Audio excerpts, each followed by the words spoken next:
नमस्कार. दापोलीतल्या सगळ्या रसिकांना नवीन वर्षाच्या खूप खूप शुभेच्छा.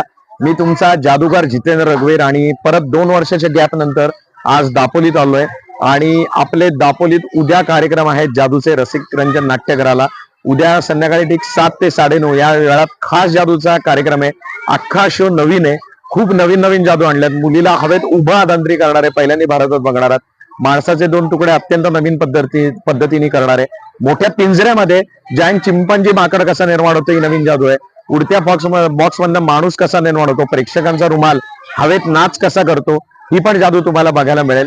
आणि बऱ्याच नवीन जादू, जपानवरून आणलेली 3 भूत, ही पण जादू तुम्हाला पहिल्यांदा दापोलीत बघायला मिळेल. असा भरगच्च कार्यक्रम आहे. 50 जादू आहेत. विकी कॉर्नरला तिकीट विक्री याची चालू आहे. आणि इथल्या सगळ्या शाळेतल्या विद्यार्थी आणि त्यांचे पालक यांना नवीन वर्षासाठी खास 100 रुपयाची सवलत दिली आहे. प्रत्येकालाच दिली आहे. तिकिटावर तर जरूर या, कारण दापोलीत बऱ्याच दिवसांनी एकच कार्यक्रम आहे. आणि आज संध्याकाळी डोळे बांधून मोटरसायकल पण तुम्हाला बघायला मिळणार आहे दापोली बाजारपेठेतनं. तर जरूर असंच प्रेम राहू दे आणि कार्यक्रमाला अटेंड करा. धन्यवाद.